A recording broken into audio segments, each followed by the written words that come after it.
Hello, hello, hello. Welcome to Greyhawk Tales. This is our open love letter to one of Dungeons and Dragons' oldest published fantasy campaign settings, the world of Greyhawk.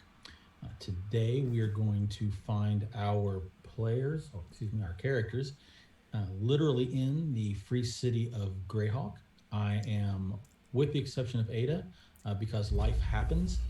Um, I am your GM for this afternoon, Wu Tang Piglet, and I'm going to pass this now off to our players so that they can introduce themselves. All right, welcome everybody. I'm Wily Hobbit, Scott, and I'll be playing Aiken Glendenning. He's a third level dex-based fighter, swordsman, follower of Kellenan, and very excited about finally making it to the free city of Greyhawk. Hi folks, I'm Geek Dice, and I'm playing Axidel, a elf wizard, a conjurer by trade, and despite how much he conjures and he adventures, he is still third level. I'm sorry. I don't know why that keeps happening. I'm 17th level. Are you getting experience points? I might be. Oh, I wasn't supposed to tell you. Damn.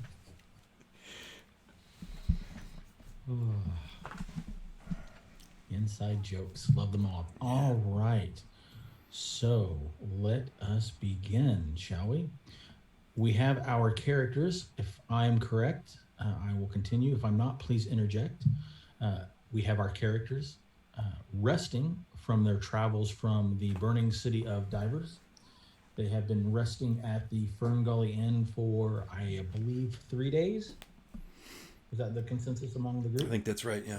In our super duper top secret, not to be discussed on air chat channel. That's not on the Wily Hobbit Discord channel if you check it out. All right, 3 days.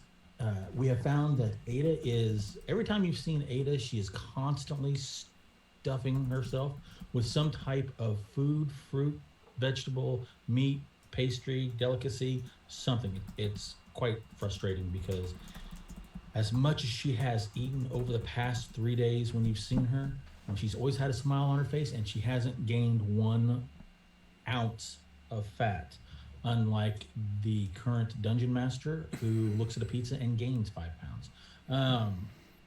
We have Aiken has been resting.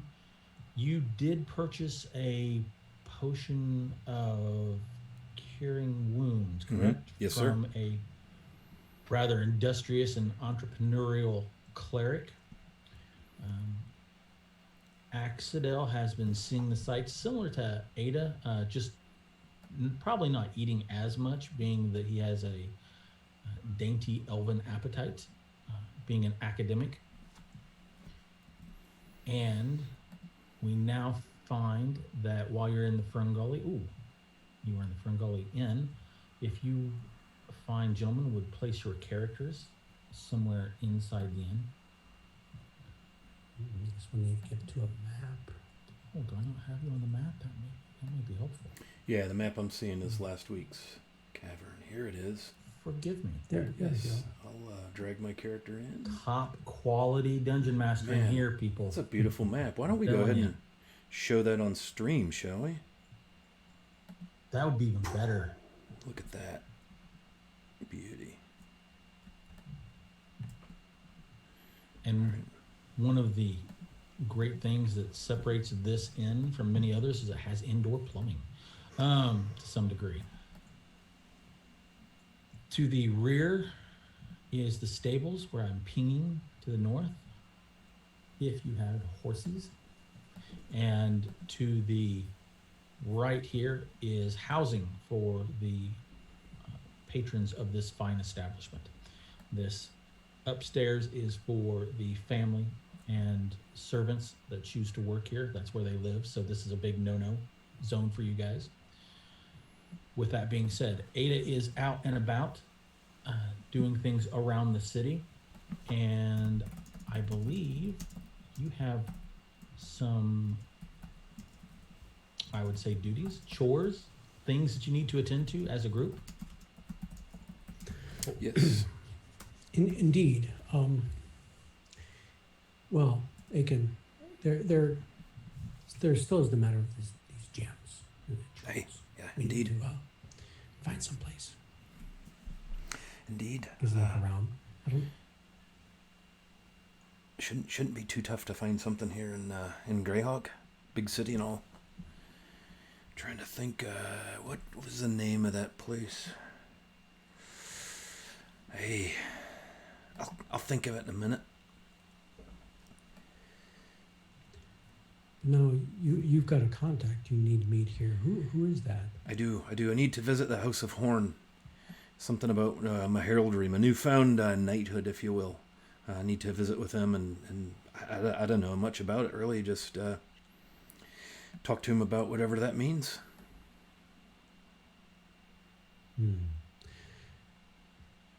It's pretty interesting. Is that something we can attend with you, or is that private matter? I think that might be a private matter. Perhaps you might check out this business with the gems. The name of the place, Gringotts Gold and Jewelry. You might check that out. Yeah. Now, do they know you there, or is No. this someplace where you're known? No. I have nary a contact here in the city. I'm going from what Lord Barn provided before we left Hamlet.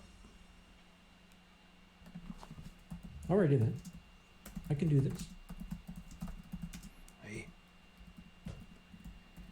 That sounds good to me. Love the confidence. Very good. All right. So Aiken, you are going to your contact and try to find the House of Horns. Yes. Okay, just making sure I'm on the same page. And Yep. Axedel, you are headed to Gringotts Gold and Jewelry. Yeah, I guess I'll be on my own. I thought maybe I'd have the back of some more probably socially acceptable humans with me, but Hey, if you like, I can go with you, and maybe you can join me going to the House of Horns. I just don't know if they'll if I'm the only one allowed to go in or what. I don't really know. So maybe we ought to stick Yeah. together that way. I'm not going to push it, but this is a lot of gems for one little elf to carry around. Hey, Hate to think what might happen. let's go. Maybe we go and load those first and get them into more easier to hide and carry, safer currency. Yeah, Yeah. I think so. All right. Yes. Very good. You step out the door, look around the three-tiered housing and buildings that cover the streets in shadow, and you realize you have no idea where Gringotts is. I think I might ask the barkeep before we step out of Fern Gully. So maybe we get out on the Very good. porch and look at each other. Do you know where this might be? Head back in. I The innkeeper, Fenwick Ferngully, once you tell him that you need directions to Gringotts, his eyes widen a little bit. Oh, yeah, Gringotts. That's the door. Turn to the right. You will go down. You will find 100 Step Street on your right. Go up 100 Step Street till you find Sun Street. Follow Sun Street all the way down to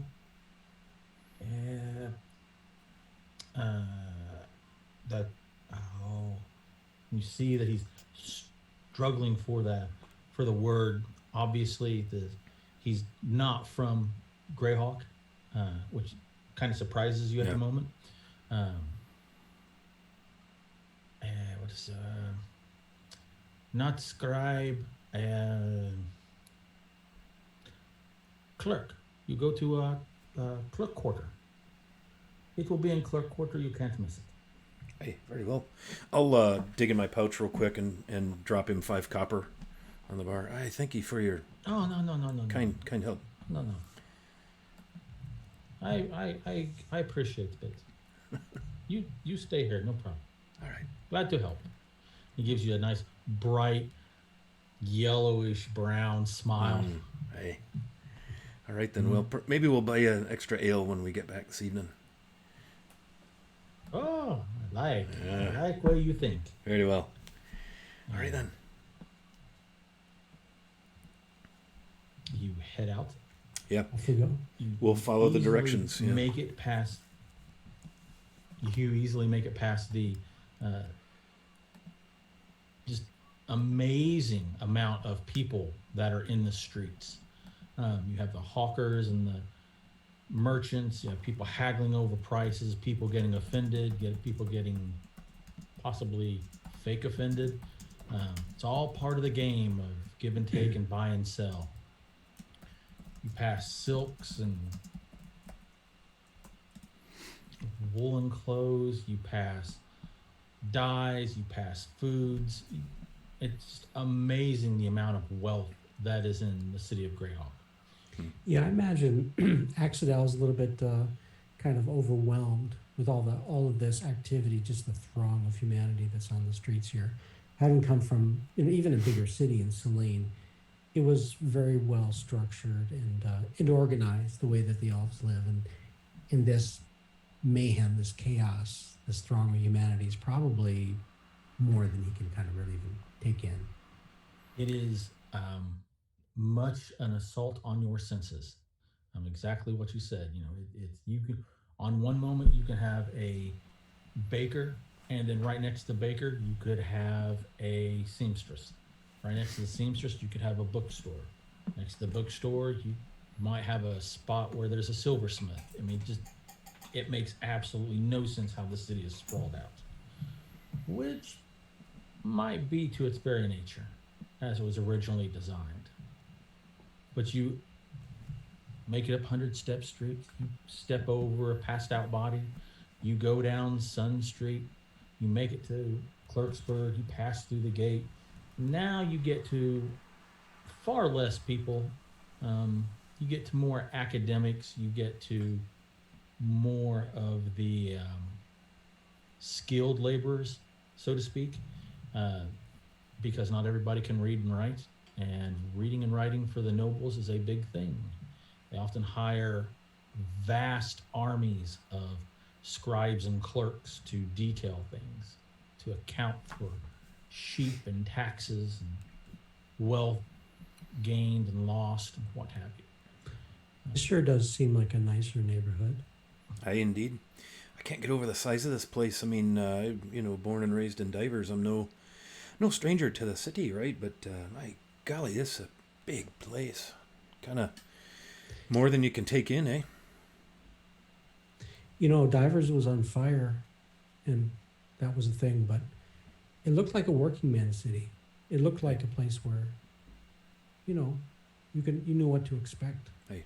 But this here, This is amazing. Yeah. Yeah, it's a fishing, shipping type of city, not too far from the edge of the wild. We're bordered by that lovely gnarly forest. Yeah, this is it's a whole different animal here.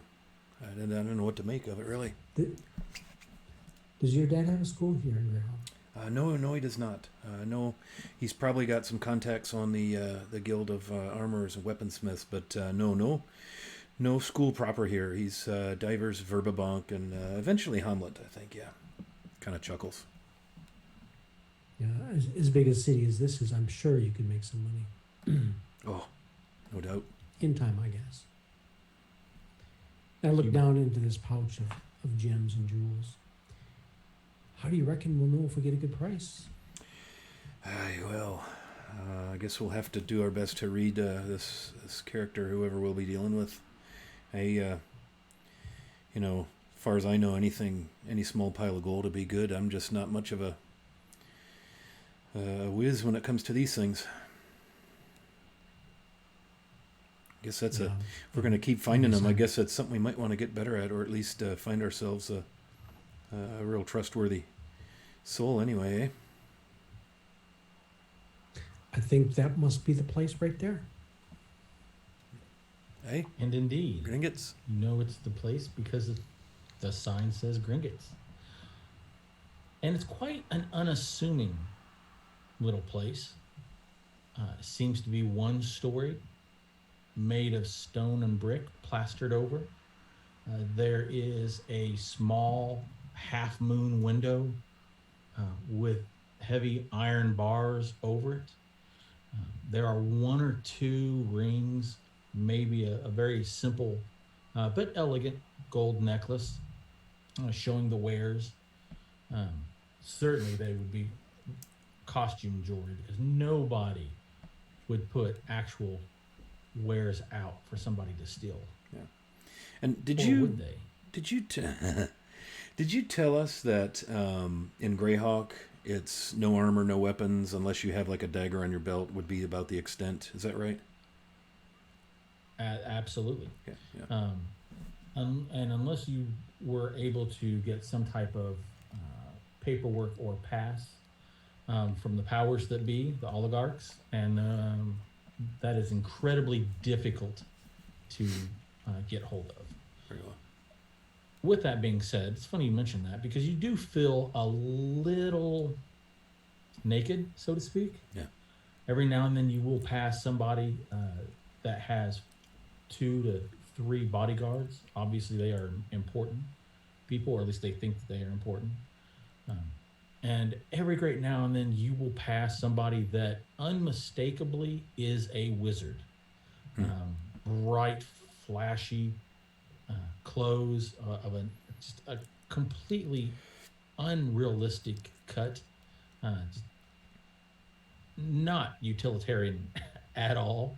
But they all seem to be wearing some type of hat. One will be wearing a small bucket hat with a snake and an eye wrapped around it. One will have the pointed hat with the stars and the moons. They're quite classical.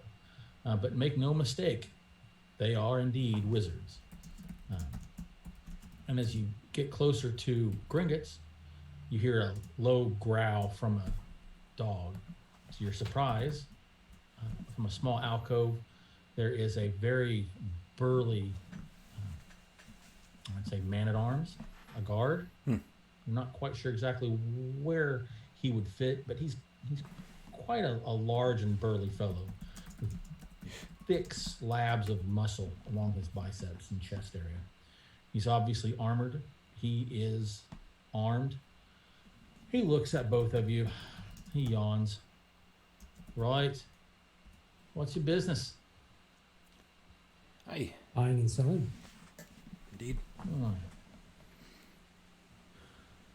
He looks you over. All right. He reaches back. He pulls out a small wooden crate. Right. Take my dagger off my belt. Put it in the crate. Offers it to Aiken. I'll take my dagger off as well. And I'm just wearing nondescript, clean traveler's clothes and a cloak, hood down. Just very nondescript. Oh yeah, we're not talking preemptive security. I mean, you could be armed to the teeth. He doesn't know. He's not going to patch it in. It'll be one of those. Oh wait, there's trouble inside. Because that's the mindset of fantasy.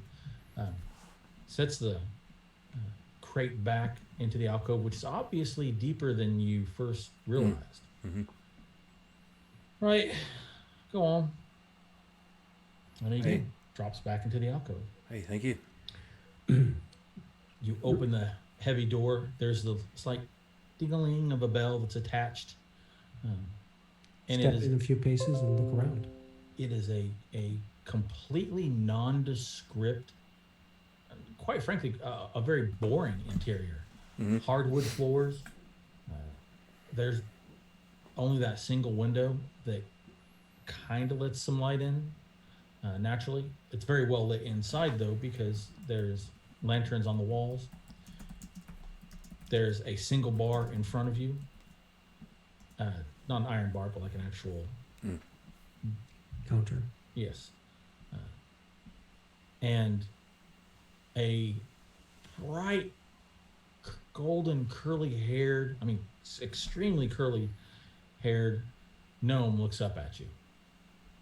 Oh, Hello, sir. hello. hoping to do some business. And I look up and down his counter, his display there. I don't know if there's anything on display in his wares. Absolutely no display. He says, "Oh, let me get some master." He walks back behind a curtained archway door. A few moments later, another gnome walks out. He steps up onto his stool. He's wearing a bright, billowing, plum-colored shirt with just an obnoxious mustard yellow vest that is quite, how shall I say, tight on him. He wears almost a butcher's apron over all that. He is exceptionally ancient looking. You have met very few gnomes in your life. This one he looks like a saddle with eyes. He's incredibly deeply tanned, and he has great deep crevices of wrinkles in his face. His age spots look like somebody threw mud on him. I mean, he's just ancient looking. He looks down at you with these little spectacles that he has that are a little bit more rectangular than square. His nose is a little bit more pronounced than most gnomes. It's not that garish or ghastly or grotesque, over 12-inch long nose. And you know why there's no 12-inch long noses? Because it'd be a foot. And that's a joke. And it almost made Sean smile. Ha ha ha. Oh, Wow. Thank you. Experience, please. No. I'm trying to figure out the social contract. I'm sorry. That's all right. We know who's going to die first. And he's, I'm Hagwid McQuiddle. I'm owner of Gringotts. How may I help you? Yes, sir. Hoping to sell some gems and jewelry, perhaps. If this is the place. I'll look around again. Looking at the empty spaces and places. Feel free to make a sense motive check. Mm-hmm. I'll do that. I'll try that. A 9. He seems absolutely positively void of humor. Or maybe he just didn't catch what you were saying. But either way, you are looking at a stone wall. Do you buy gems? Maybe not? Of course. You come to Gringotts, yes? Aye. Yes. What do you have? Show me your baubles. Show me your costume jewelry. Let us see if we can trade. Interesting. Kind of looked at Axel. Seems like he already is undercutting us. Yes, indeed. Making assumptions he maybe shouldn't.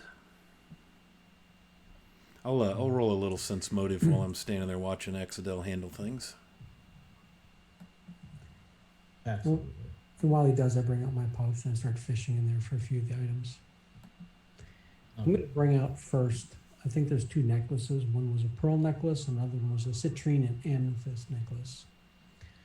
I'll fish them out and one after the other lay them on the counter. His eyes widen a little bit. And the citrine circles around his gnomish irises glow almost in delight. He pulls out what we would call a loop and starts looking at the necklace. Flips it over after a few minutes. Yes. Hey, what sort of costume you think that might go with? And I'll kind of wink at him. You recognize that he is, with your role, you recognize that he is a complete professional. He doesn't know you, so he's while he comes off as standoffish, he's just trying to get across to you that this is business and business is the priority. He's not trying to be rude about it, but Yep. it comes off as standoffish and Sure. rude. Oh. Oh.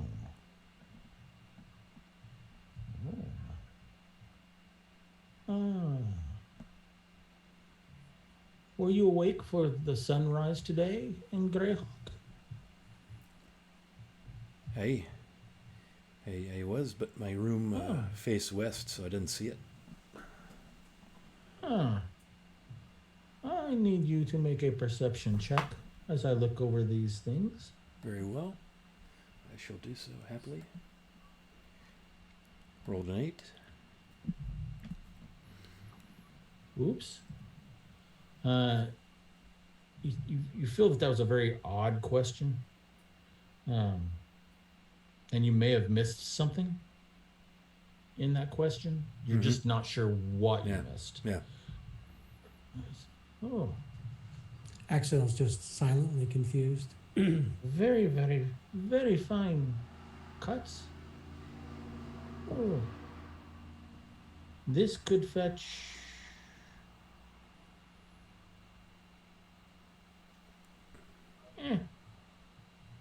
Say 150 gold pieces. And which one is that? Is that the pearl or the citrine? It is the citrine. pearl and the citrine. So there was 2 necklaces. Mm-hmm. He's No. just looking over the pearl and citrine. Oh, both together? No, yeah, pearl and citrine necklace. Pearl was one. Right. Citrine and amethyst was the other. Yes. Okay. So he hasn't looked at the pearl necklace yet. Okay. Oh, so where are you from? These are not Greyhawk cuts. Hey, from the west. Yeah. And this Yes. was something acquired from I think a traveler. Oh, no doubt, no doubt. Oh, Now we thought it might be different. starts looking at the pearl necklace. Oh, these are gray pearls. Look, see, rainbows. He starts showing you rainbow colors in the pearls, something that you really hadn't quite noticed. Yeah, I'll lean over. Hey, oh, very nice. Oh, these come from the Azure Sea. Great oysters. Do you know what oysters is? Hey, oh yeah. Of course. Hey, fine Oh, very eating. good. He goes back and looks at him and he says, "What else do you have?" Perhaps some gems, but yeah, I guess we're just first trying to see what you think these might be worth. No. So what do you think about that pearl necklace? If that one's 150, how much for the pearl necklace? Given to the right person, 150 gold pieces. Not best specimens, but big. Yeah. Aiken, I turned to Aiken. Aiken, maybe we need to shop around a bit. Hey, we can do that. We've got time. Oh, It's not like we're in suit yourself. a big rush. I will be here. Do you exit, leaving Brigates? What do you think, Aiken? Shall we? Sure. Yeah. Might pay to look around. Yeah, collect our necklaces and depart. Look them over. Just make sure he hasn't pulled a fast one. Oh, absolutely. Yeah, I don't trust this guy. Make Thank a you. perception check. And maybe it's just Axadel being from 21. He has absolutely pulled no fast one. Okay. And maybe it's just Axadel coming from a place very much unlike Greyhawk. He didn't know what to expect. Yeah. Certainly this isn't the way business is done back home. I'm gonna pull out 5 copper again and set them on the counter. I do appreciate you looking at them pieces for us. Maybe just a couple Yeah. copper. Buy yourself an ale or something for your time. Most kind. There's a slight frown in his demeanor as he scoops up the copper. Yeah. Out on the street, I'm like, oh, I don't know. That place felt shady. It was like a thieves' den or something. Well, it was. Not It that I know what was. a thieves' den is like. It was rather dark. I'll grant you that. And I just don't know what I'm doing here with it with jewelry and gem appraisal. I just haven't got an idea. I have no experience. Swords. If we were looking at weaponry, We have I'd to be find somebody. better. Yeah. But if you didn't have a good I'd feel, almost man, we trust a should. friend better. Hey. If you have somebody here you think you can trust, Well, I'd listen to their recommendation. going to this House of Harns, maybe they can help us with a couple of ideas. We can tell them we came here and maybe gauge their reaction, see if they know anybody. I like it. Hey. Okay. I just want to make sure that you're going to go directly to the House of Horns. You're not going to look around first for other jewelers, or you're just going to go. I I don't think we're in a rush to sell the jewelry. Okay. That's Yeah, fine. That's one. Again, just want to make sure I know what's Growing- going on. growing up in the Alright. guild environment, I think Aiken would definitely be more comfortable, hopefully making contacts rather than just wandering in and out of random places, that I'm just not familiar with. Yeah, although Axidel probably in Selene, in Enstead, the capital of Selene, he probably didn't have a lot of business to do with the sale of jewelry. I think what he's accustomed to is working with people that you know, Right. people who are established and have good reputation, rather than some stranger. Very good. All right. So the House of Horns. You realize no idea where the House of Horns is. I don't even know what the House of Horns, what it is. They didn't tell you?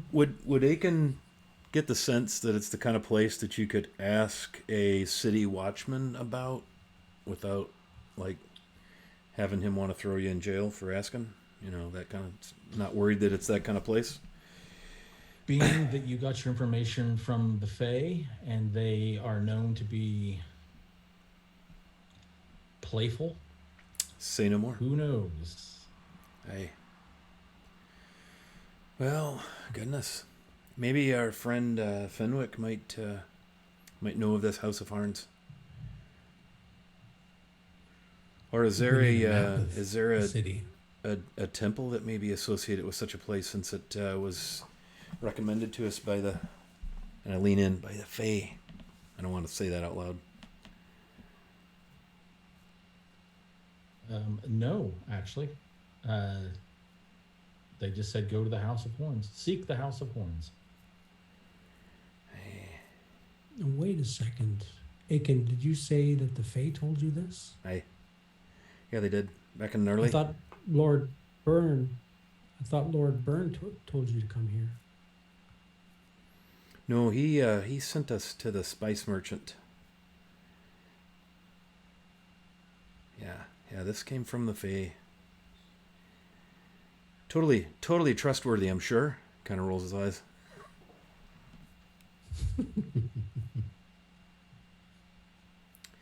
Maybe one of them wizards, if we see another wizard, maybe they might know.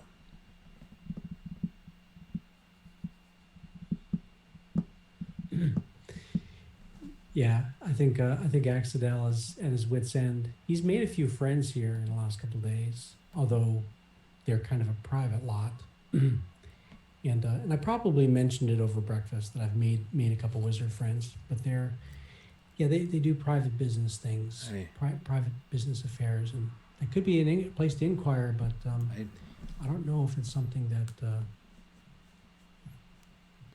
they would know much about. Well, it might be worth asking if you think. I don't know.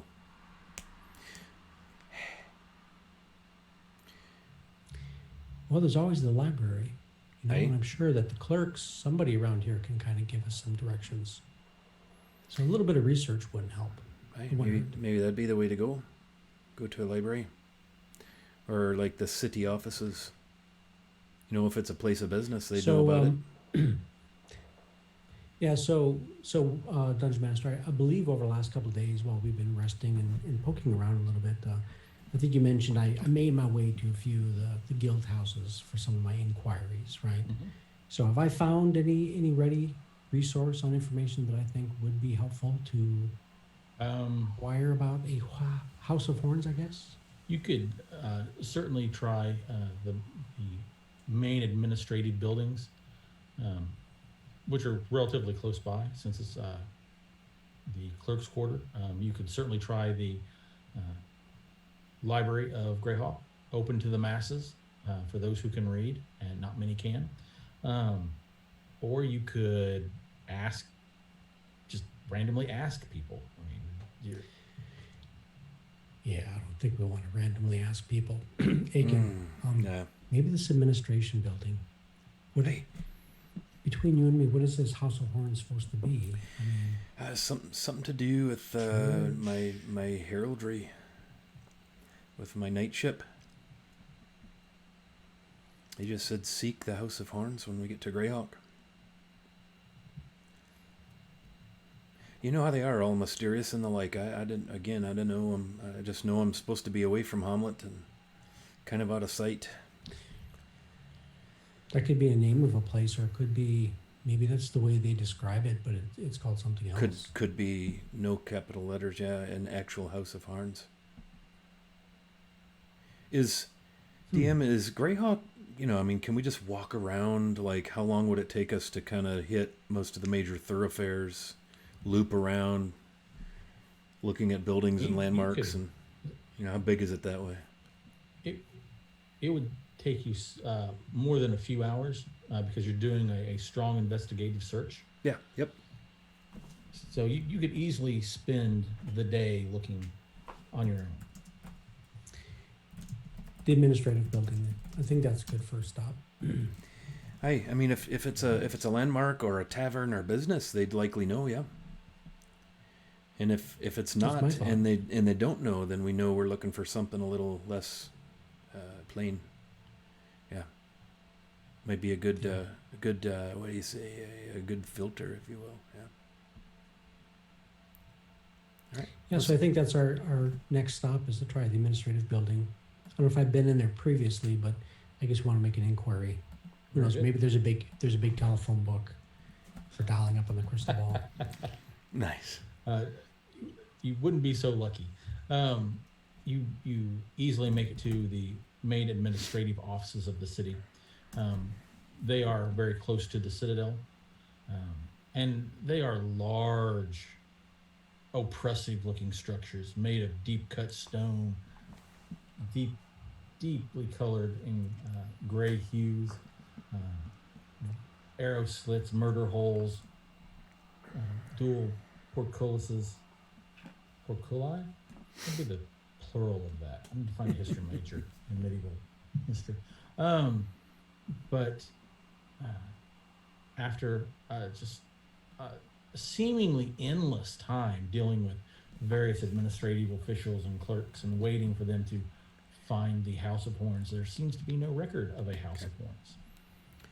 Well, while we're there, I think I would also ask if they could recommend any reputable jewelry dealer. We'd like to maybe consider buying and selling jewels, gems. Maybe mention Gringotts. See if I can get a reaction. They actually do give you 4 to 5 different names, but Gringotts is certainly one of the first 2 that pop up. Hey, thank you there. Yeah, while we're talking about that, I asked them, is there some certification required by the guild for these businesses to operate in the city? Oh, absolutely. Or what distinguishes one from another, a trustworthy and valued business from another? Pretty much. It's explained that if any of the administrative staff or officials or clerks name somebody, it's probably somebody 99% of the time they are guild members. You'll know, you should know that those who offer really low prices are either incompetent, trying to steal from you, or not guild members, and they're just trying to make up the money that they need to sell it at. Hey, Fair enough. safe to assume proper typical decorum would be that they would, the administration folks would probably give you the names of businesses that are members of their associated guilds. No, yeah, absolutely. Okay. Hey.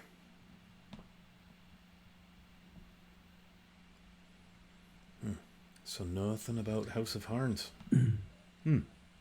So I guess as we're doing this research, I don't know if there's any materials that are made available to us, listings of things that we can look through. No. Nope. So it's all verbal exchange. All verbal exchange and all administrative documents are through the staff. Okay, because I think that we would, not seeing something, a business named the House of Horns, we may ask questions about other things. What are the names of the big temples? What are the names of the fighting houses? What are the names of the fighting guilds? Things like that. Anything that we might make maybe a word association. Oh, absolutely. If the Fae were somehow maybe describing the structure of the building, maybe that we could trigger something there where, aha, maybe they're talking about that. Absolutely. Make a diplomacy check, please. Aiken, Hey. you're much better at that than I am. Very well. See what we got here. Talking Got to humans. Got a 20. After an almost limitless lines of questions, I have and more. through various of the administrative staff and clerks, and you're obviously getting on their nerves at this stage. Sweet. There seems to be no recognition. Nothing, no word association pops up. Man, oh man, oh man. So it's a bit of a mystery then. Is Alright. there a heraldry institute? Nope. Well, all right then. It's obvious that you're not going to find any answers here. Okay. Very well. Well, thank you for your time. I'll get my classic 5 So, copper pieces out and wonderful. set them on the counter. I know, not much, They're but quickly scooped up. yeah. What's the expression on people's face when he leaves 5 copper, not 5 silver? I mean, is there generally a look of disgust, like it's not enough? The jeweler wasn't real The impressed. the jeweler was not impressed. But for a clerk, that's free drinks. Not great drinks, but it's still free drinks. Okay. Is the So I guess we're the back out on the street, and is the breakdown of coin 10 to 1? 10 copper, 1 silver, 10 silver, 1 gold, 10 gold, 1 platinum. Is that how that goes, or is it? Yeah. Okay. Yes. Yep. That's what I thought. And and we're staying in a modest inn for the price of, was it 4 gold a night? I don't think it was 4 gold. But Okay. that's an issue best resolved for the accountants. So you've left the administrative building. You've done some It was 2. Yeah. walking around and searching, and quite frankly, you're bored and you're tired and you're frustrated. You've decided to stop in at the Toad and on a Toadstool Inn, or tavern, excuse me, which is filled with a little bit younger crowd. You're getting a small meal. You're getting something to drink. You're chatting and exhausting your options because nothing seems to be popping about. And one half-orc bumps into Aiken, and he stares at him a good long 30 seconds. You almost expect there to be a fight, and the half-orc just kind of shrugs his shoulders, looks down, and says, "I'm sorry, my lord. I accidentally walked into you. I apologize." Hey, no worries. Excuse me as well. It's all right. And he He just shuffles on by. Once Sits he down gets past me, at a I'm gonna table. kind of pat myself down and make sure I'm not missing anything. Make a perception check. Where are you? There you be. 17. Nope. Everything is absolutely where you believe you left it. I mean, you're pretty sure this is not a cut purse or a pickpocket. Right. But as you're going back and eating your white and yellow cheeses and having your roast pork and drinking your dark beers, talking amongst yourselves, a young man walks by and he says, pardon me, are you gentlemen new to the city of Greyhawk? Kind of look up. What you're about? Hey, why do you ask? Well, I can't. Well, if you forgive me, your conversation carries a little bit, and you seem to be looking for someplace. Oh, Are you I'm a from the student. city I've been here? here for a few years. Aye. Hey, well, as a matter of fact, we are. You know, pull up a chair. Maybe you can help us out. Oh, what do you need? I'm seeking the House of Horns. I'm not going to bellow that out into the, you know. Right. He frowns and he scratches his little scruffy beard. No, it doesn't seem to be any drinking establishment or gambling house or. Hold on. Wait a second. I'll ask my friends. He walks over to a table, asks his little group of 5 friends that are obviously all students. They just by the looks of their faces, you can tell that they don't seem to recall the name. One raises his finger and says something. The student walks back. He says, "Oh, we can't seem to think of anything, but perhaps you could go to Count College and speak with Professor Twistbuck. He seems to know a lot about the city." Professor Twistbuck, you say? Is that where y'all are students at Aye. Count College? Rim and Knox are, but the rest Hey. of us are students from Grey College. Interesting. Where might that be? Oh, and he gives you very quick, simple directions to Count College. Okay. Well, thank you. Appreciate it. Aye, Maybe aye. I'll look over there. What are they drinking? Just kind of look. Oh, just an ale. Hey, I'll catch one of the serving staff. And how about a round for my friends over there? Oh, thank you. You don't have to do that, though. Oh, no. It's quite generous of you. Thank you. Appreciate your help. It's been a long day of walking around getting nowhere, so we're much obliged. Aye, I know what that's like. What And you he- studying? I'm just curious. Oh, I study architecture. Good to be a My builder, dad eh? wanted me to be an engineer, but aye. Interesting. And what do you do? I'm a swordsman. I teach swordsmanship and things. Bit of a traveler. And as you say that, the blood drains from his face a little bit. Oh, I see. What's the matter? Well, nothing. I just want to get back to my friends. Enjoy the Hey. drink that you Hey. so kindly and generously have given us. Hey, very well. And he, being a student, he kind of just makes his way back calmly and politely. There's that little tension in his step. It almost seemed like he was sorry to hear of your plight. Yeah, Right? Ugh, dirty working man. Hey, very well. All right. A college should be okay. Count I think. College. Yeah, If they can give reliable information, that could be helpful. indeed. I'll admit to you, Aiken, I don't think I trust anybody in this city. Well, I certainly share Everything that is- sentiment. Yeah, I'm going to be keep my wits about me for sure. One thing I learned growing up in a city of divers is it can only be worse in a bigger city. Everything I ever heard about Greyhawk is you don't let your guard down, Right. or you'll be broke Hey, in more ways than one. broke in.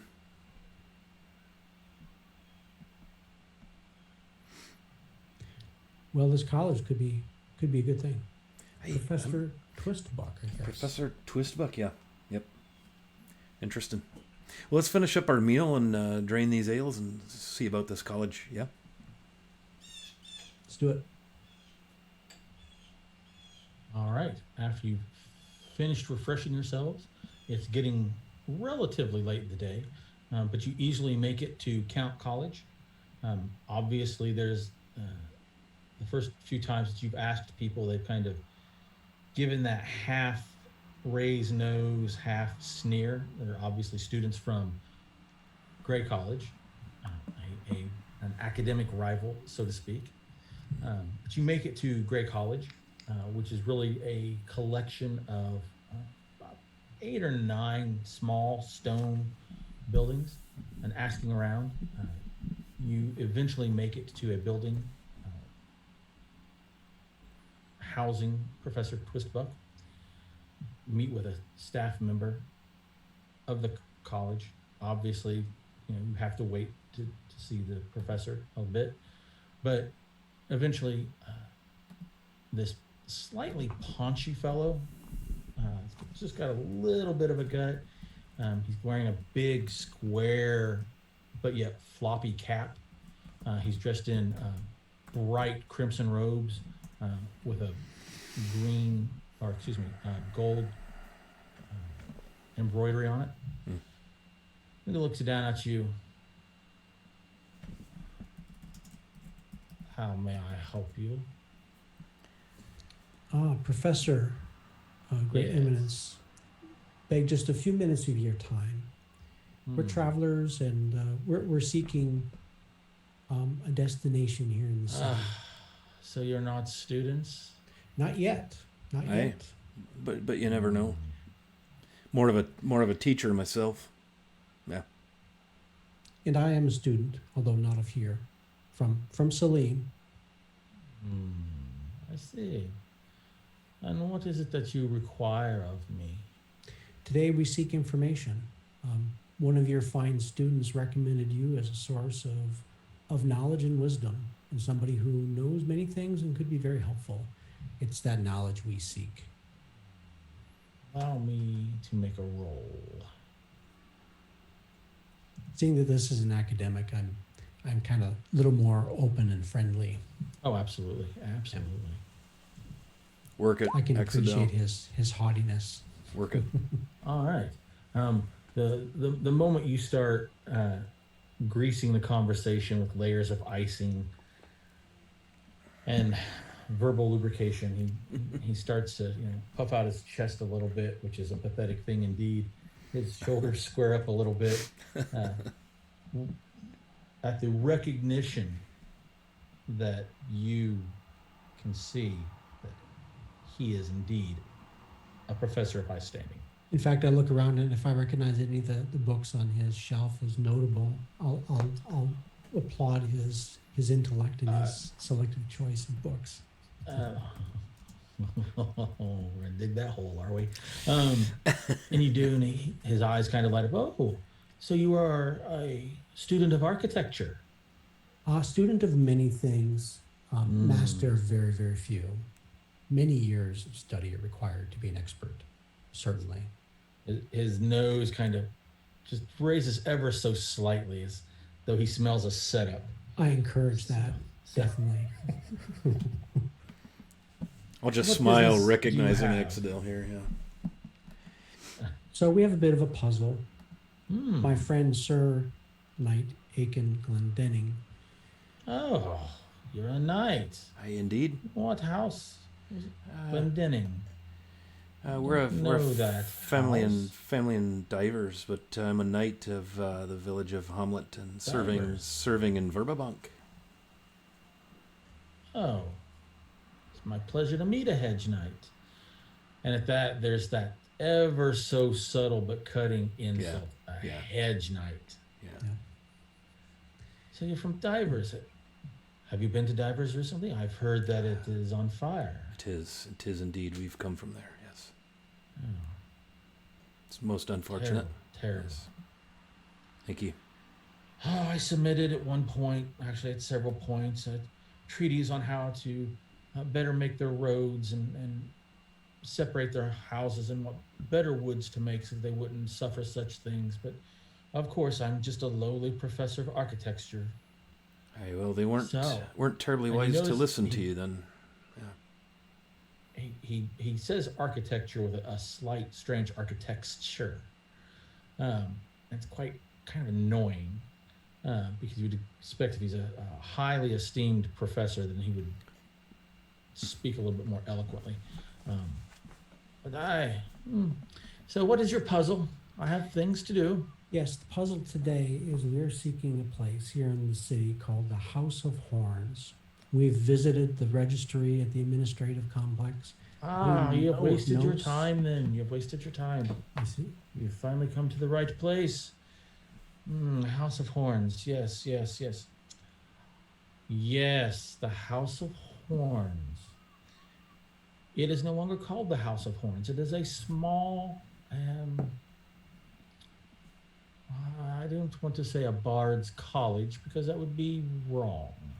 It was once a drinking hall where adventurers got together to tell their tales, lies. But it was changed to a proper tavern, I believe, for has-beens and nobodies and basically near nobody, well-to-do types, children who've established a large trust fund but don't do anything. Right.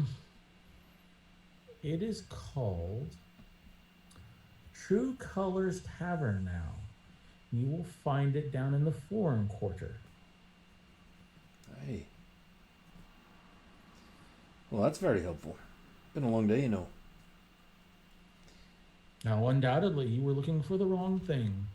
But somebody such as myself, who's in specialties include architecture and city planning, I know these things. Indeed, I can see your And just wisdom. the layers of self-importance are just dripping off of this just obnoxious individual. Hey, I'll dig around in my So, pouch is there any- and slide him a gold piece on his desk or whatever is in front of us or between us. Hey, your help has been He immense. smiles at that. Immense. Appreciated very much. Indeed. Well, I hope your journeys, wherever they tend to take you after the House of Horns or True Colors, leads you to great fortune. And he looks the gold piece over. Thank you, with a Hey. smile. Well, I'll Professor, I hope someday we can perhaps visit again, and who knows what other new mysteries you might open and reveal with your knowledge. Oh, Thank you. indeed, indeed. Looks at the gold piece. He fumbles away and puts it into some interior pocket. Is there anything else that you require? I'll look at Aiken. I look at Axadel. I don't think so. Unless you could recommend a fine jeweler, reputable, honest. Oh, those vagabonds and cutthroats. I'll kind of roll I my know, eyes right? with him. You know, like, oh, don't you know? Yeah, that's why I ask. I know of two. I have an associate who speaks fondly of Alfred of Longspear. Longspears is the name of the establishment, and well, you can't go wrong with Gringotts. Hey, all right. I won't make any reaction about Gringotts. Very well. Right. Most helpful. Okay. I need picks up his little robe a little bit and turns around and walks away as though he's discarded refuse. Right, we're good. Very well. Lovely man. And if I may, can we take a 5-minute biological break? Sure can. All right, so you heard the man. Let's Take do care it. of that. Engineering is bustling behind the scenes, putting together a break. We'll be back in about 5 minutes. It's 2:02, so we'll see you around 2:07.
And so we have our valiant adventurers, with the exception of Ada, Ada, who is locked away ever so quietly in her room and has been strangely quiet for the most part, which is unlike her. She's alive and well, but still, something is going on. Your party has refreshed itself, and a burden has been lifted off of your shoulders, because now you know exactly what you need to do and where to go.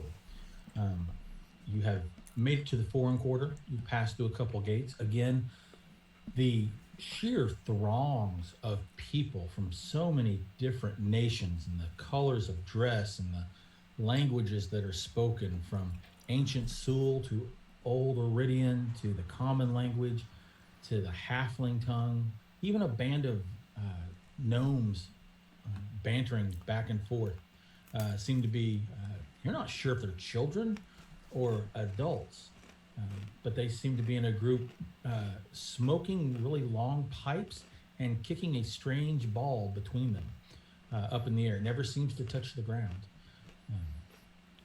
You pass by a very dour looking group of dwarves.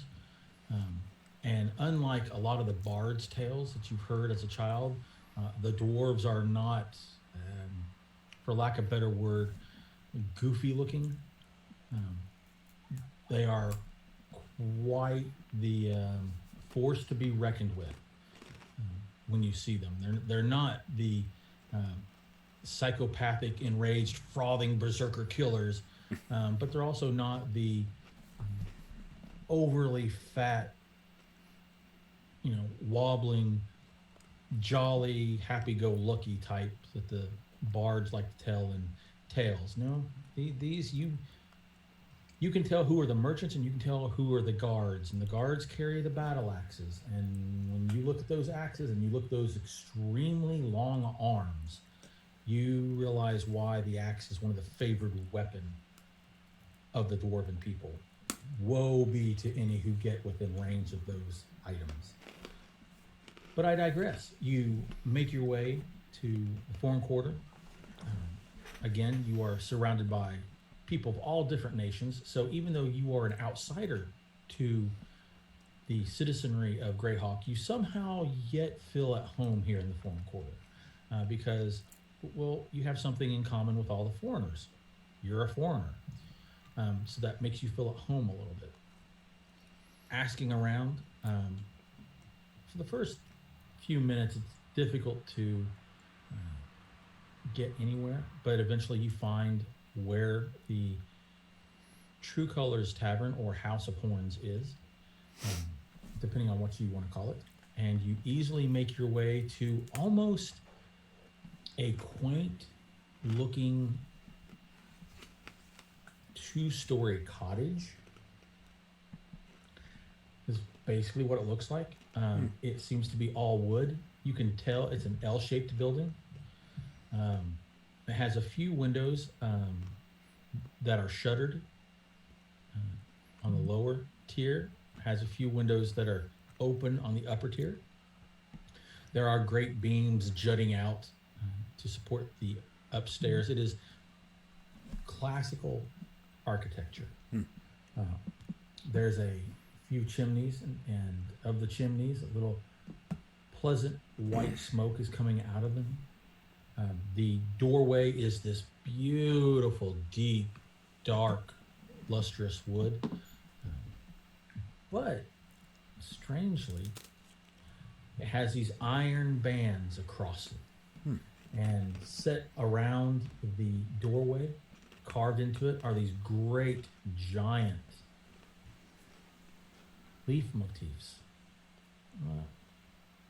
Oak, you believe. And then you look at it, and then you notice that the edges of the oak leaves, they tend to curl up like little horns. And then you realize that all the leaves actually have horns. Over the doorway is a wheat sheaf symbol. Not sure what you would call it, but it's certainly carved into where the keystone would be. And you stand before the House of Horns, although ever so slightly moving in the wind is a tankard of ale, and it says True Colors. Hey, can this makes, I don't know, this kind of feels like it's in order of knights or something, right? Like it's... Hey, the carvings and everything look kind of familiar. Kind of reminds me of what I'm, thinking for my heraldry and whatnot. So maybe that's why they sent me here. I'm really not sure, other than seek the House of Horns, and here we be. That'll be an interesting tale, I'm sure. This makes me want to ask, do you need a squire? Do you need someone to tend to your horse? Well, I didn't have a horse, but perhaps when I do, I don't know. There I you think go. I okay. I hadn't thought about it much. You can tell he's really not totally sunk into the idea of being a knight. It hasn't sunk into him. He's just he's not what you would consider your classic knightly guy. Hey, well, shall we go in then? And I'll open the door. It is locked. I will knock on the door. And of course, the little box opens up. Human looks at you. Hi? Hey, good day.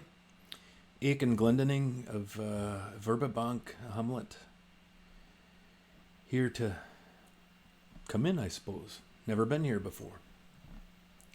Hi. What's the password? Hey, the password. Oh, you don't know.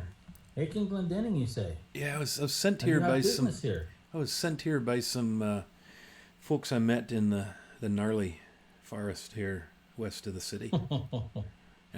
Exactly. Click. The little hatch just shuts on you. I'll look at Axadel. That went well.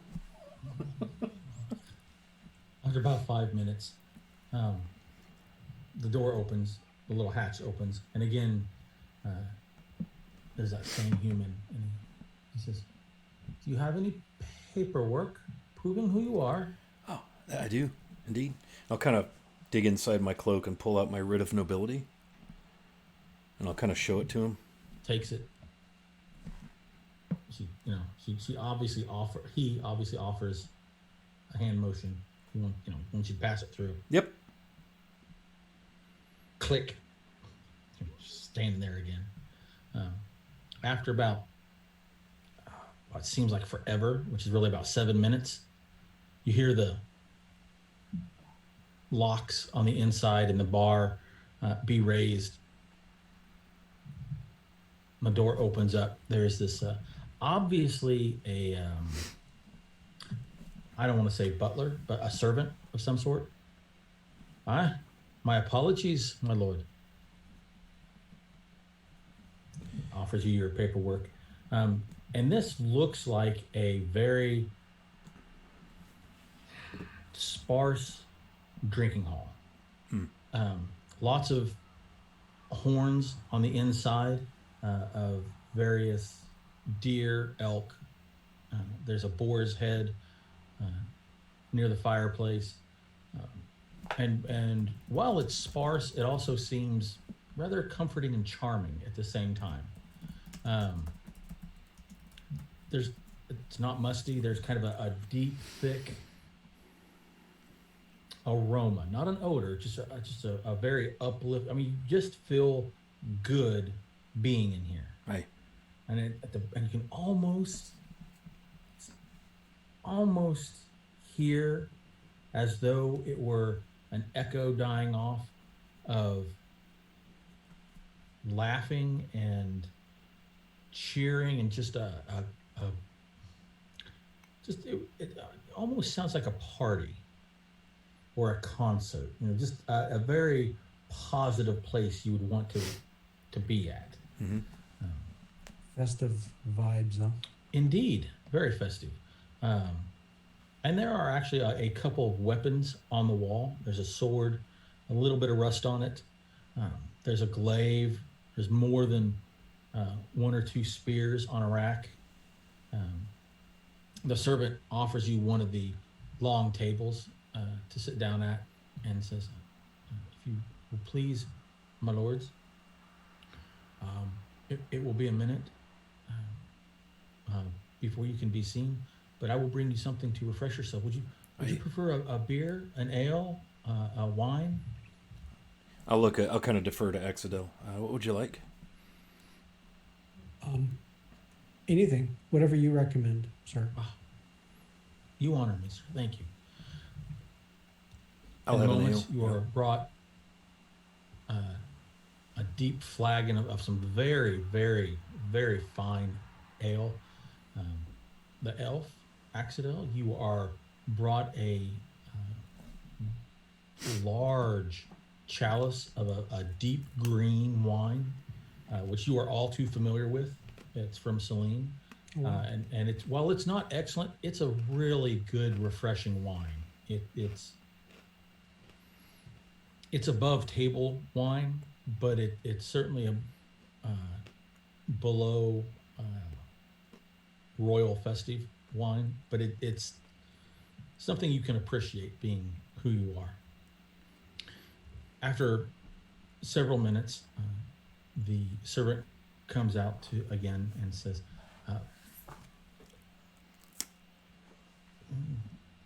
I'm not, my lord. How would you prefer to be recognized?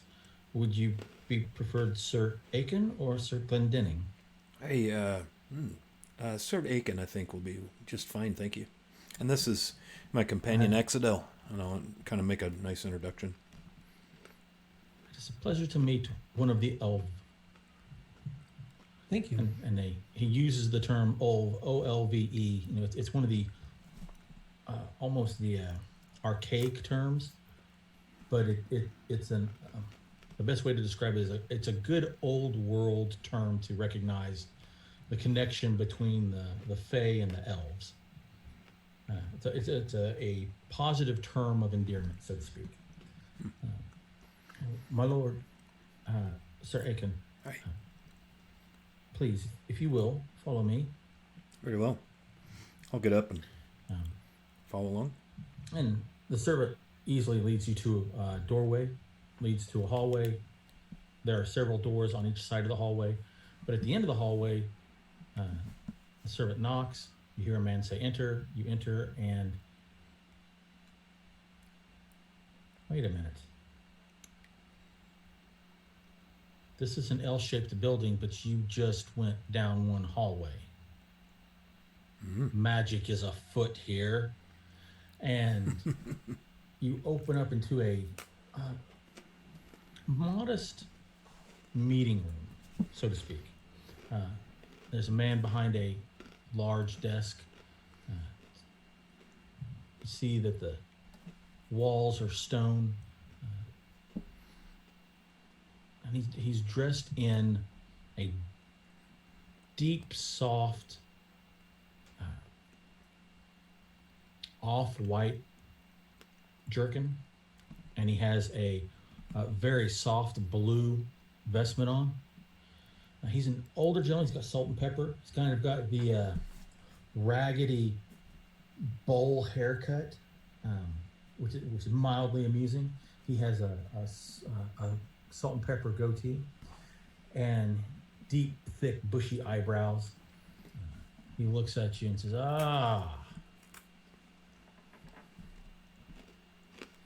Sir Aiken, am I right? Aye, indeed you are, my lord, but you have me at an advantage. I don't know your name. Please sit. I'll sit. I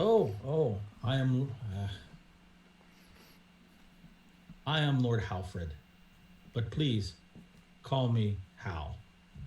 He reaches out to shake your hand. Aye, Hal.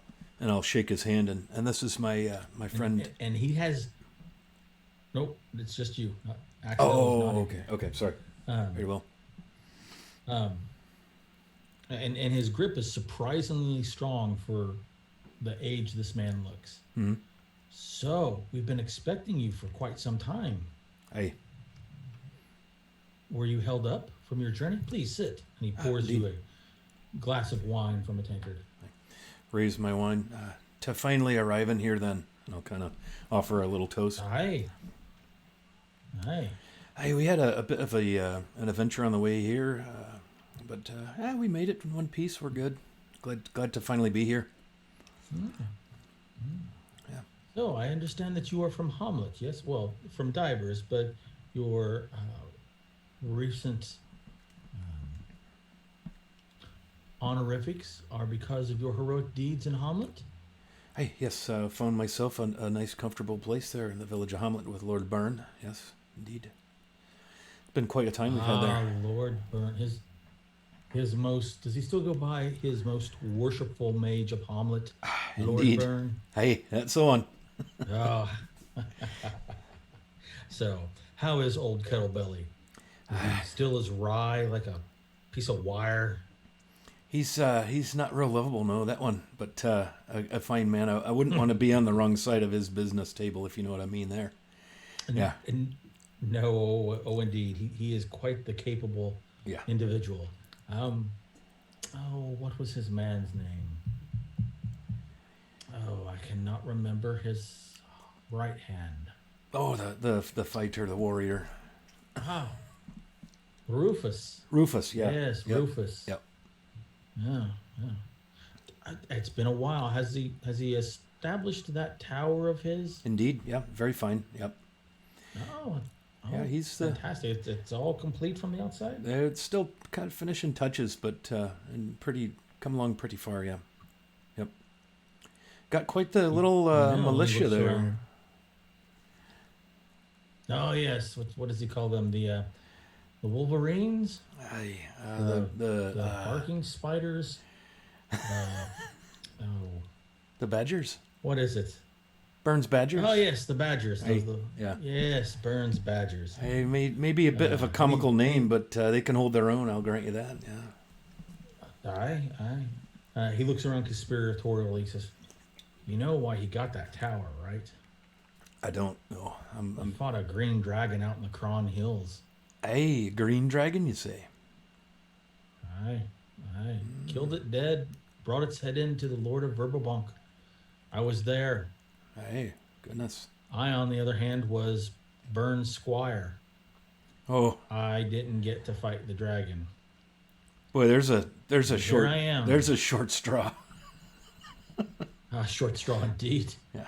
You know, and the more you talk with this guy, the more you recognize that even though he himself is considered a noble, there's a certain level of salt of the earth. He's never quite forgotten where he's come from. Yeah.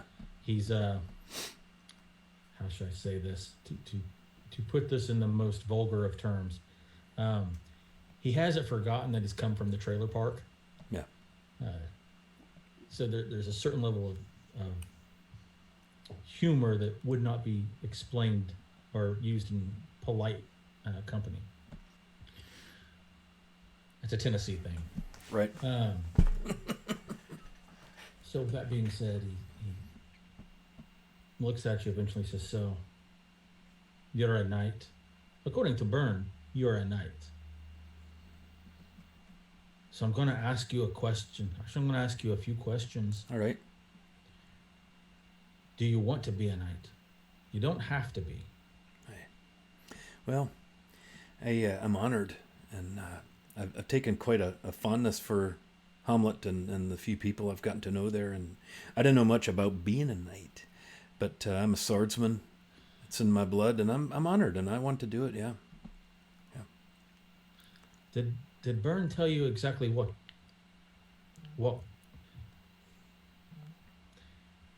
Did he tell you what the knighthood is? He didn't go into a lot of detail. It's more mostly about being ready to defend the land and loyalty to Verbobonk and such, but didn't get into great detail beyond that. Yeah.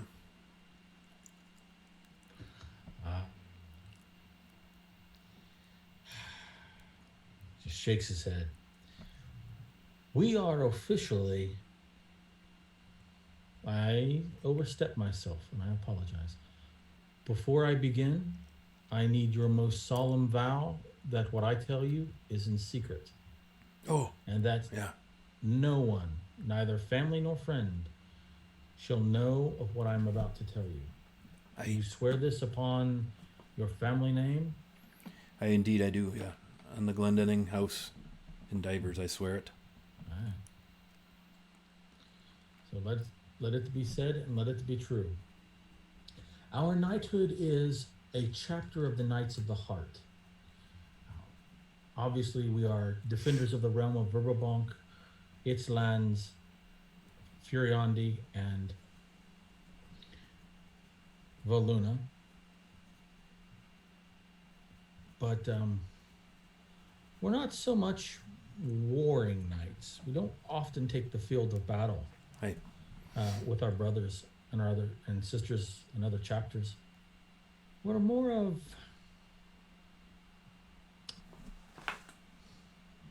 we work behind the scenes. The official title is knight, but we like to refer to our members as agents of good who fight against evil. I understand that you traveled to a moat house and near the ancient and wicked temple of elemental evil that was waylaid some decade ago by the forces of good. Is this true? Indeed it is, yes. Some close business there. Yeah. And according to the dispatches I've received from not Kettlebelly, I forget myself, between his most worshipful mage of Hamlet, Lord Byrne, that you did overcome a agent of evil, a cleric of some sort? Indeed we did. I believe his name was, went by Lareth the Beautiful, I believe that was it. Fancied himself a pretty man, but he didn't look real pretty at the end of my sword when we were done. That's the spirit. Now I see why Byrne offered you this. Yeah, we had to deal with a nasty ogre too, Lubash, I believe he goes by. He didn't fare very well either. But taking an ogre and a servant of evil, those are quite brave deeds. What we do is we seek items of importance and items of power. Unfortunately,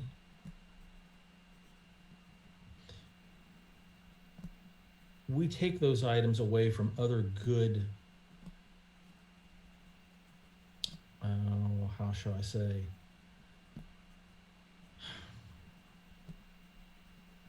well, just quite frankly, we take them from good guys. And there are the bad guys, like Lareth. We certainly try to stop them. And again, you see he's trying to measure out noble language versus salt of the earth language. Right. So I'm curious why you take these items from other good folk, just to get them out of circulation? Sometimes to get them out of circulation, sometimes so that they can be properly used. I see. You would be surprised how many times owners of certain items think that they know best how to use those items simply because they own that item. Right. I understand. I've seen it. Almost like having. Hey, good. So we have many enemies, even within the Knights of the Heart themselves, the Knights of the Watch.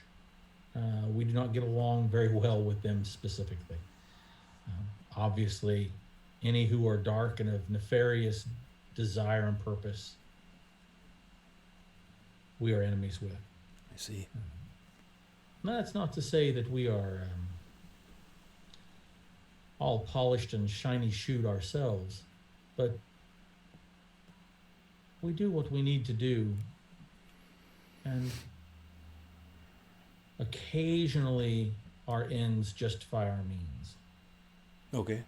But we try very hard to follow the law of, or the rule of law. Do you think you are that type of man? You must be chivalrous, courteous, kind-hearted, but bold and brave of action when needed. You'll see him kind of roll his eyes back into his head, almost like he's running down the list as Hal is mentioning these. Right. Oh, I do. Yeah, I mean that's how I was raised. That's how I was raised to be. Honestly, yeah. And if you swear loyalty to us, you may put your friends and companions in grave danger. Are you willing to do that? Right. So I assume then there will be some outward sign of my membership in the group that people will know right away, or is it more clandestine than that?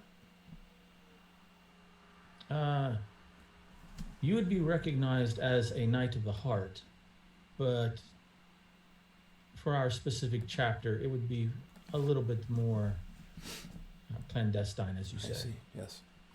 Well, I feel like from all that's gone on in the last month or so, I think I've already got my companions in a wee bit of danger already. I think we've the other purpose for my coming to Greyhawk is to just get out of the region for a bit.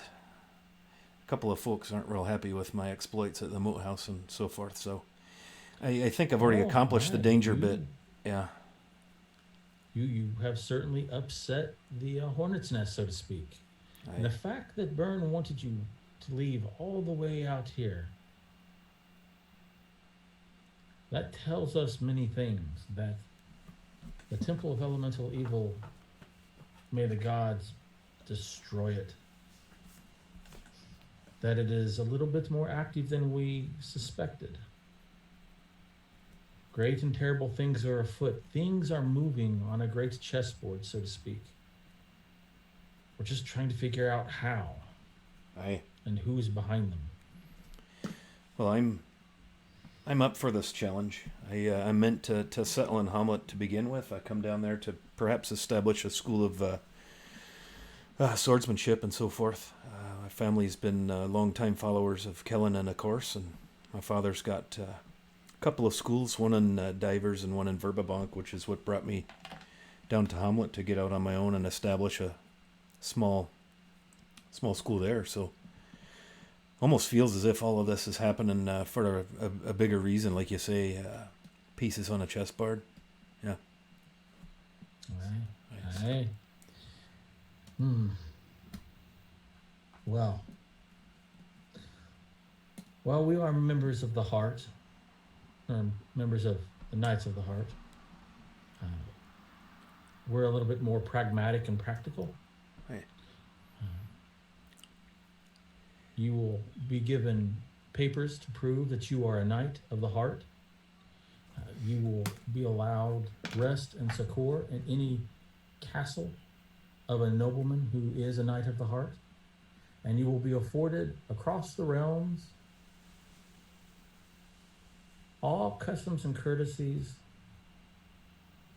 afforded to any other respectable knighthood. Aye.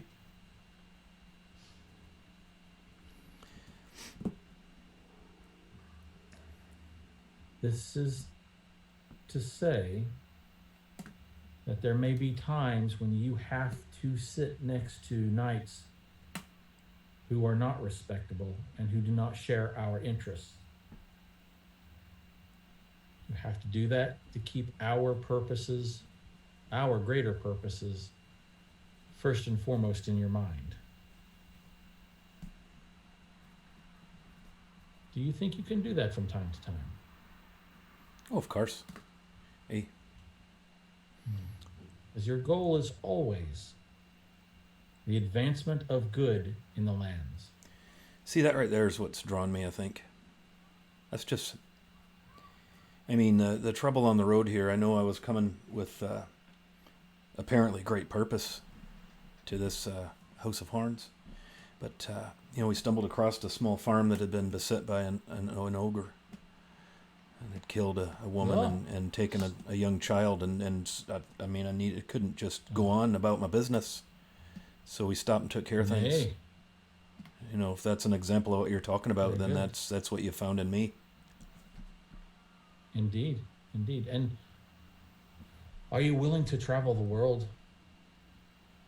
Oh, yes. Yeah.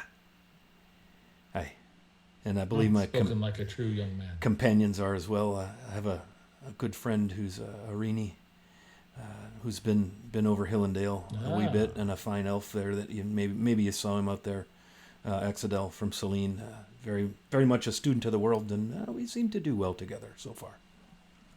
Oh, very good. Very good. Axadel of Celine. Aye. Oh. And what does Axadel do? Is he a bard?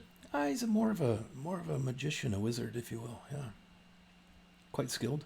Oh. Yeah. Very good. Magic. He has an eye for Excellent. for the shinies too. Yeah. Appreciates a bit of wealth, a bit of jingle in his pocket. Yeah. Oh, that can't be frowned upon. No, not at all. Each to their own needs. Well, Aiken Glendenning, if you feel that you can fulfill these roles and succeed to the best of your ability, we can use a man like you. Aye. And we will be glad to have you within our knighthood. It would be my honor and privilege, indeed. Well, he gets up and he walks over to a cabinet, opens it up. There's a small ornate shrine to Hieronymus, god of chivalry and knights. He says, "Come, kneel before this shrine." And I've been looking down, taking notes in case you're wondering. I'll rise and go over and kneel beside him in front of the shrine. He steps behind you. He pulls out his sword. You can hear it pull out of the scabbard. And unlike most knighthoods where he officially dubs you a knight of the realm from the front, he says, "You are hereby an agent who will have to work from shadow and light. You are to be the light in the darkness. You are to be defender of the realm, the lands, the people, and the rulers of good. From this day forward," he taps you 3 times on your shoulder, puts his sword away and says, "That's it. That's all we do." It's kind of anticlimactic, isn't it? Hey, Open for doves and festivals and pretty ladies. Yeah, no, we don't do that. Hey, I don't fancy myself much of a noble in that regard. I do like a shiny or two myself, but I'm more of a man of action and substance than I am of appearances and rituals and so forth. So this suits me right down to the core. Yeah. That is the words that I was hoping to hear. So he walks over. Do you have any family heraldry? Hey, we don't have any family heraldry, but I've been thinking a bit about this and praying and whatnot, and I thought with the wheat sheaf being a prominent symbol in Hamlet, and I'm a swordsman at my heart and at my core, I thought perhaps a small wheat sheaf, fully ripe, the heads bowed heavy with grains, and then crossed it the other way in an X with a beautiful longsword. And then over that, I like the idea of a few oak leaves. And in this case, I think they might need to have some points on them, some little horns on them, and then a couple of acorns hanging there off the stem of the leaves, right there in the center where the wheat and the blade meet, sort of symbolizing the heart. And now that I've been here and seen the House of Hearts or House of Horns and gotten to know a little bit more, I think that might be ideal, actually. I think that would be an exceptionally regal and noble coat of arms and heraldry. We will get to work on making that immediately for you. It may take some time. Hey. Goodness. Walks over to his desk, opens up a box, and there is a gold signet ring, and it is the symbol of the Knights of the Heart, a shield with antler horns. This is proof that you are a knight of the heart. You may use it if found in the field of battle that you have suffered loss and are captured from noble opponents. You may use this to be ransomed, should they choose to ransom you. Aye. You can see, or he can see, that Aiken is probably a little overwhelmed. You can see him kind of trying to process all of this. This is obviously something really new to him. Aye. You kind of jump a little bit as the servant that walked you back here is holding a large shield. It is a deep azure with gold horns on it, the symbol of the Knights of the Heart. He says, "Sir Knight, your shield." Aye. The Halford leans in and says, "You don't have to use it. It's really for formal occasions. Indeed. But if you choose to use it, it's yours." Aye, 'tis beautiful. So, and with that being said,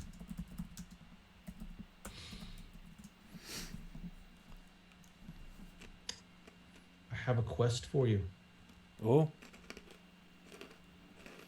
It will take you very far, and you may not understand the reasoning behind it, but this is something I think you would do well at. nods. What is it?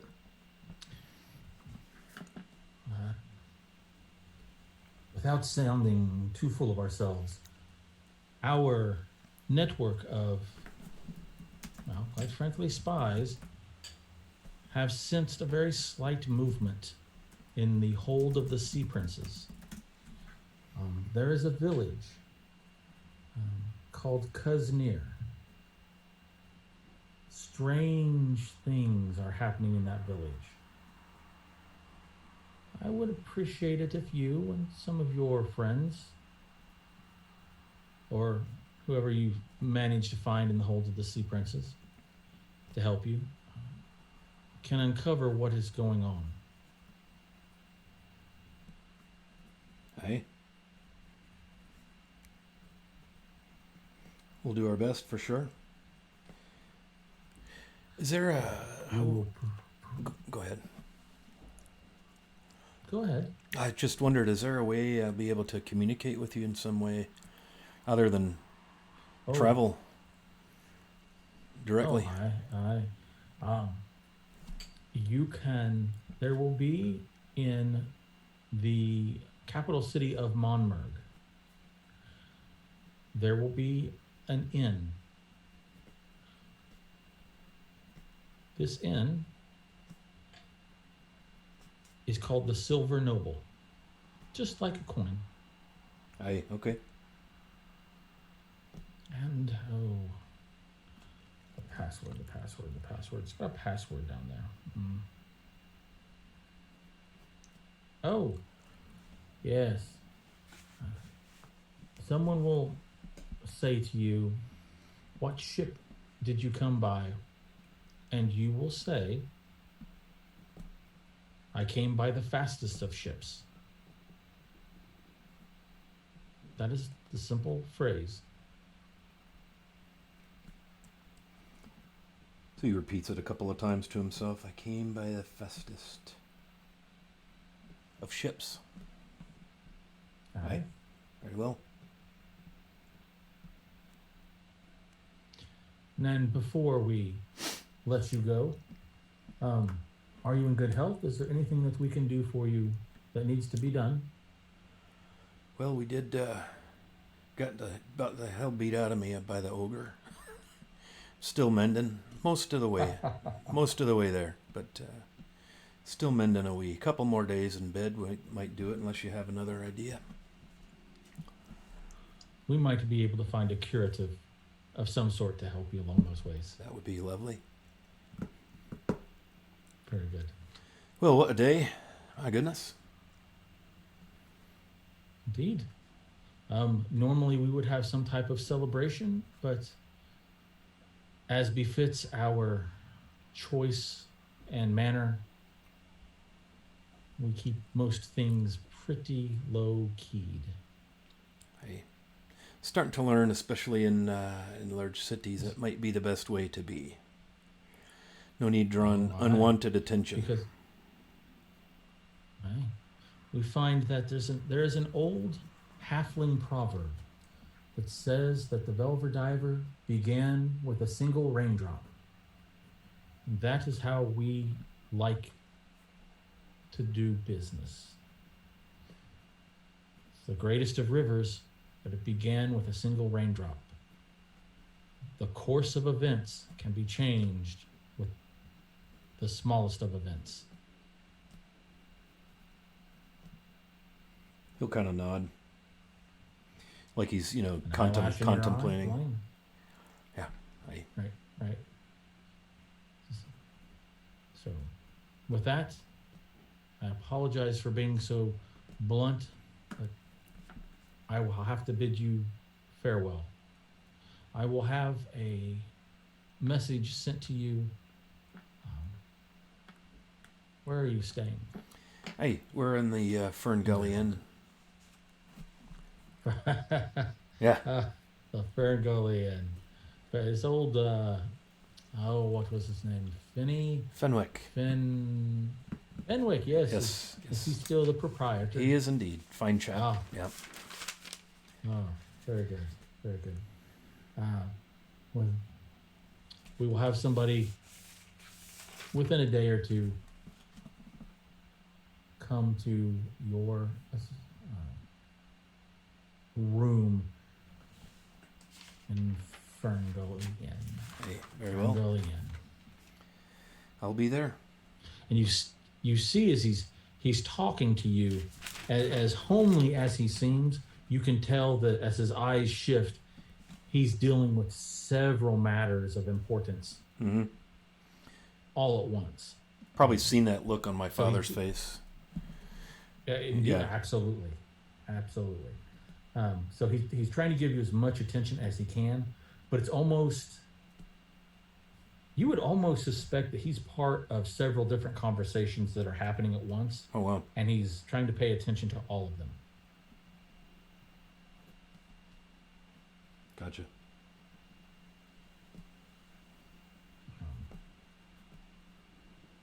All right, then. Well, it's an honor and a privilege, as I mentioned before, and a great pleasure of mine to make your acquaintance, and I thank you for your trust in me. I don't want to let you down. And he grabs your hand as you get ready to part, and he leans in. He says, "Aiken, earn this trust. Earn it." Hey. Every day. Well, he lets go of your hand, and you walk out with a shield and a ring. Very well. And if Axidel is still there, you see Axidel talking with an extremely attractive woman. And there's an ever so slight frown that plays across his lips as he sees you appear. Later, dear. As I bid her to. She smiles brightly at that. And I see Aiken walk out with this shiny new shield, and I'm like, whoa. Hey.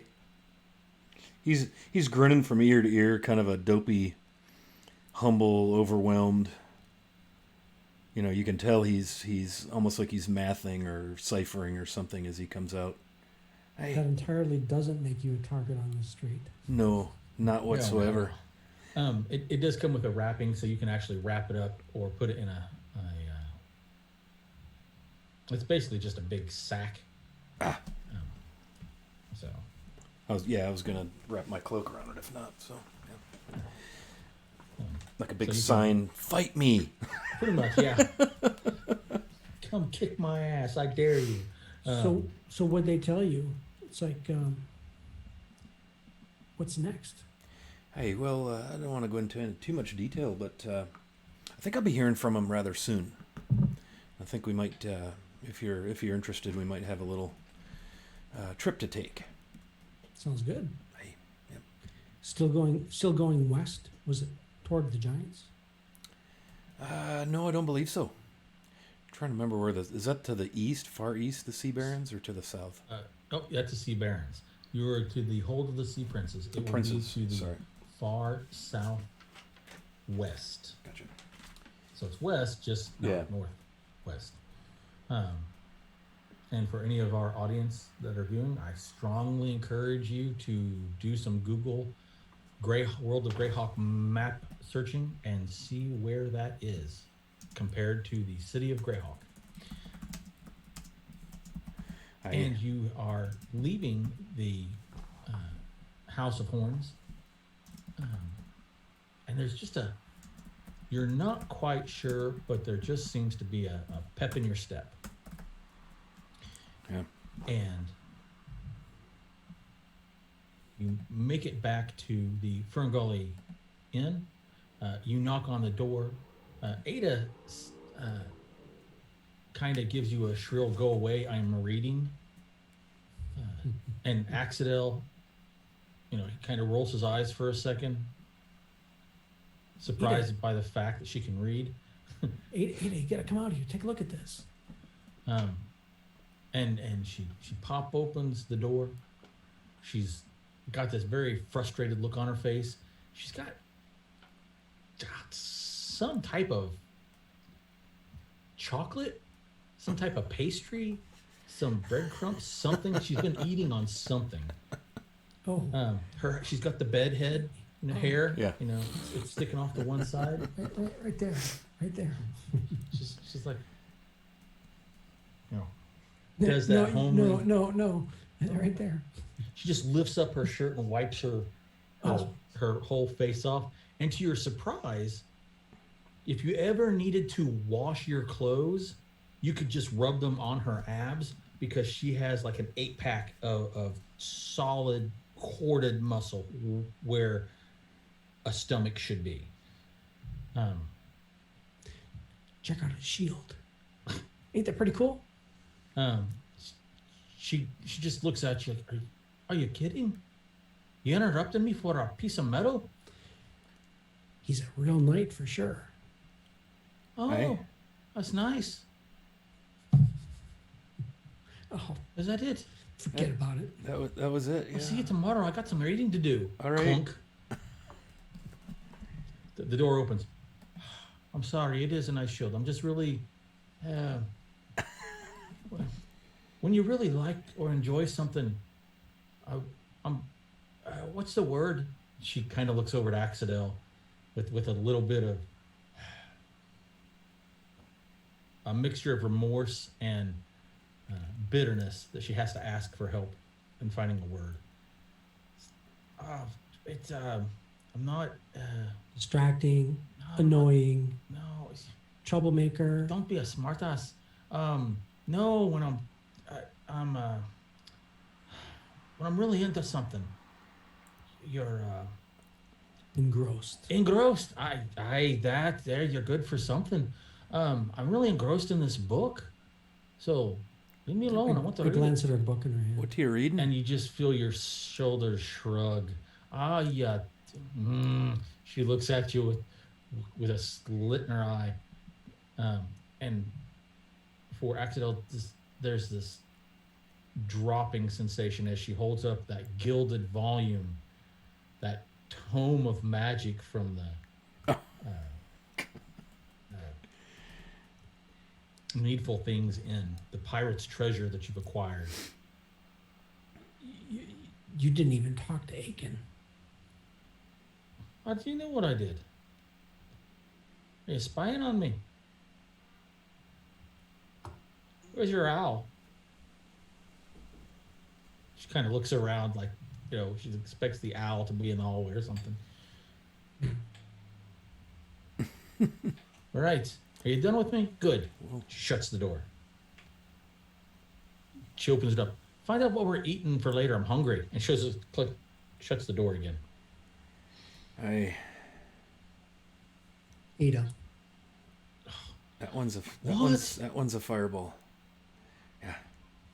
Oh, you're just saying my name. She closes the door again. Glad she's on our You side. hear her kind of stomp off. It's okay. You go back to your individual rooms. Axel, is there anything that you plan on doing? It's been a long day. Probably not. Probably Okay. not. You pour yourself some wine that you've purchased from the innkeeper at some point, some table wine.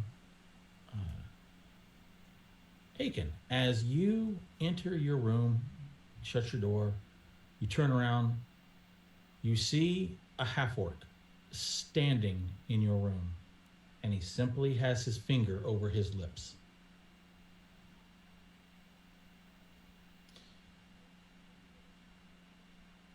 You recognize this half-orc. It dawns on you this is the half-orc that bumped into you earlier.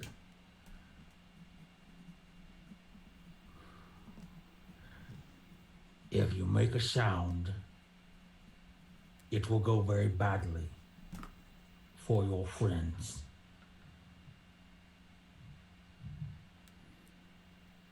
I'll You just see stand that there he and is stare completely at him. armed, and he's completely armed and armored. It seems that you have made some very powerful people angry.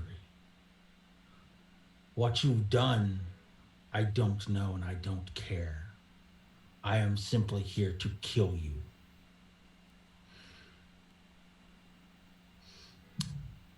On that table is a poison. You will drink it and you will die, and I will collect my payment from my employers. If you do not drink it, if you offer a fight, my friends will take hold of that silly elf and give him to a surprisingly powerful necromancer in Greyhawk.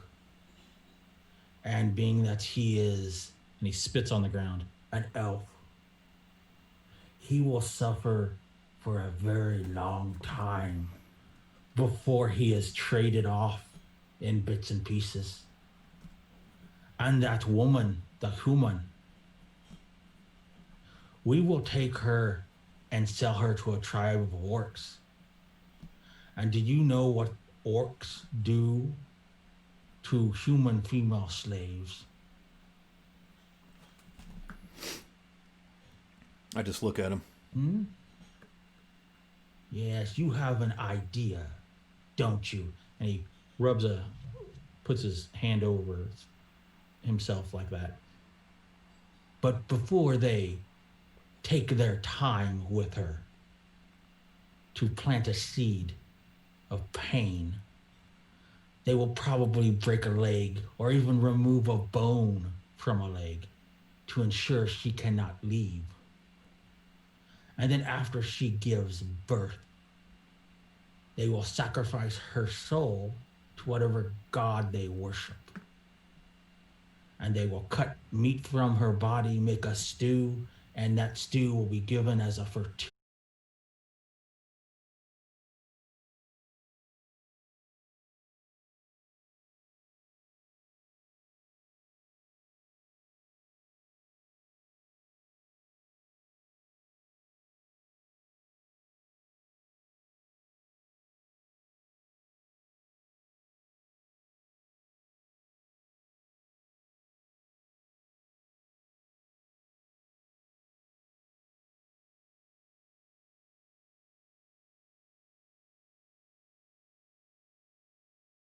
make me take interest in your friends. I could have killed you at any time. I chose not to. You will drink that poison, Knight, and you will die, but you will save your friends. If you do anything other than this, you will die, and so will your friends in the worst ways. He reaches under his black velvet shirt and he pulls out this rather large reddish black gem that glistens in the light. When I kill you by hand to hand, I will use this to take your soul. I will trade it to a particularly nasty hag. She will then trade it to something in hell, and your soul will be traded for eternity as currency. I know this. I have seen it done. Make a sense motive check. Yeah, I was going to ask about that. And is he wearing any holy symbols of any kind that would give me any insight into his background, Absolutely. mindset, all of that? Gonna make me go to page 3 of my notes. Everything that he is telling you is absolutely, positively, beyond a shadow of a doubt, the truth. To the point that there is a trickle of ice cold glacier water going down your spine because you realize he's not lying. He's outright telling you he's paid to assassinate you. So, you are a knight. You will die like a knight with your human honor to save your friends. You drink that. If you come out after you drink it, your friends will suffer, but you will not survive. And he starts to walk towards you. He looks down at you, and you smell the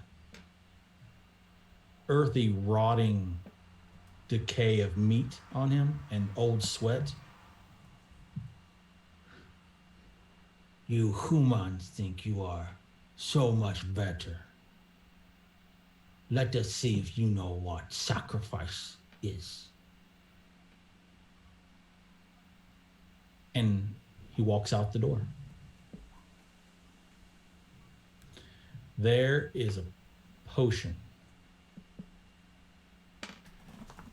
Do you drink it? Where's my cursor? There it is.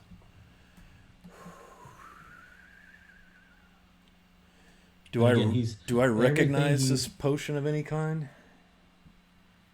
Well, that's a good question. You can open it, uncork it, if you will. Yeah. And you look at it, it's in a deep green glass bottle, vial, if you will. You just there's something about this that says it's just bad news. There's some primordial sense that, yeah, man, if this really is poison, don't touch it. Definitely don't drink it. You hold it up into the lamplight. You look at the door. You know he's telling you the truth. I mean, it's the truth. Out of character, as DM to player, he's told you the truth. This is a poison. And